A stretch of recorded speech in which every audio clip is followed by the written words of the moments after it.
Hello and welcome to Living Well with E. My name is India Adunton. I'm a lifestylist and I am here to talk all things mindset, entrepreneurship, and leveling up. Before we get started, go ahead and make sure you subscribe as well as tap the bell notification so that you are notified when a new video is posted. Before we get into the Mexico story, we got the pre-story. I know I'm so sorry to do it to you, but why are we even talking about Mexico, right? I'll just be honest. Number one, I do want to share my experience, but not only that, 2020, I made a vision board, and a piece of my vision board was it was on my vision board to get a passport. Yes, Mexico was my first international trip, as well as Mexico wasn't on my vision board, but I had a few trips lined up. As we all know, COVID happened 2020. So a lot of the trips got canceled, but it still was significant that I was able to take, a really nice trip.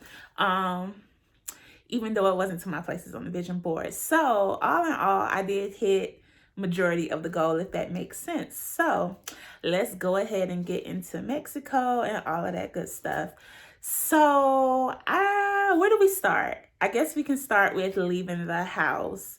So, and this is going to be long, and this is like my first story time type of video, so if it's too long, I apologize in advance. But so when we left the house, I actually went to Mexico with my homegirl Alicia, and we met someone in Mexico, and she was so nice. Her name is Destiny, and we actually stayed with Destiny while we were in Mexico. Like, I can't even imagine how it would have been without Destiny. Like, the whole time I was like thinking, I need somebody like her in every country I visit. Like, she knew everything. It was so helpful. And she was so sweet. And I was so happy I got to meet her anyways. So that night, Alicia came over to my house, and then that morning, I think we left maybe 4 a.m. in the morning. It was a really early flight. And I live here in Atlanta, really close to the airport. So we just took an Uber to the airport, and we flew Spirit. That was not my first time flying Spirit, but that was her first time flying Spirit. I'm going to make a separate video about flying Spirit. Look, I don't mind. I like to save my coins and spend them where I see fit, not just everywhere, if that makes sense. Okay,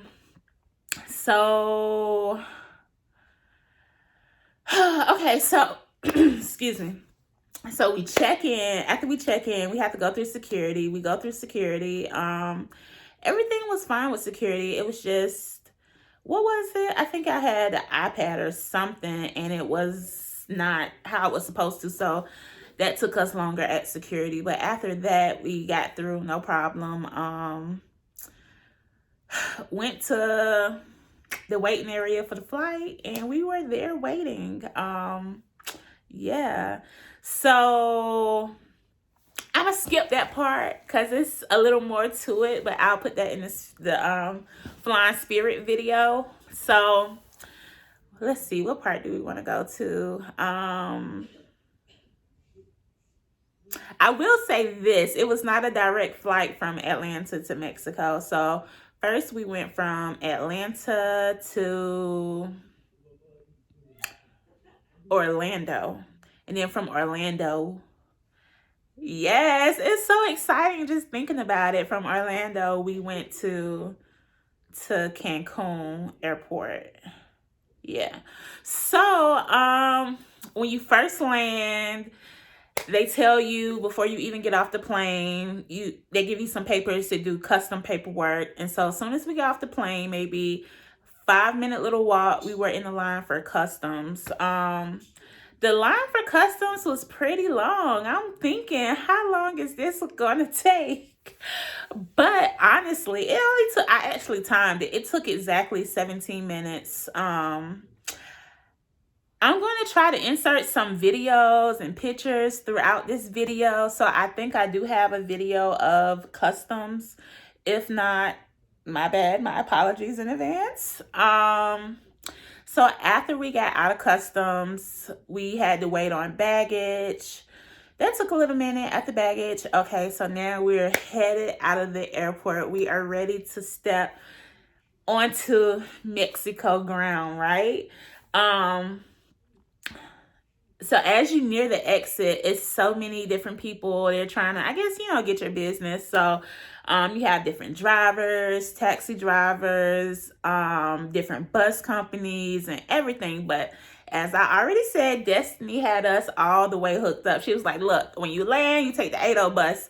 So when we got in that little area, we were like, 80, 80, 80, 80, 80, 80. And so, some guy, he was real nice. He was like, he understood what we was saying, and he was like, it's over here. That's where the 80 bus is. So then we got our tickets. And so that was our first interaction with somebody. And so they actually have the old-fashioned card machine. And so she swiped the card. And I'm just kind of standing there. We're just kind of waiting. Because, over here in the U.S., you swipe your card, you're good to go. Like, swipe, bye. So it took a while. So I'm like, is everything okay? So I don't know. For whatever reason, we had to switch cards. Then everything was fine. She was like, okay, so the bus leaves in like 5 minutes. And so we're like, 5 minutes? Well, where's the bus? And so she's sitting here trying to tell us. And she did speak English, but we're just looking at the time, like 5 minutes. We don't know where we're going. So anyways, so basically after that part, I'm not gonna lie, we didn't run, but we kind of had some little speed to us, and we're looking for where should we go. We get there.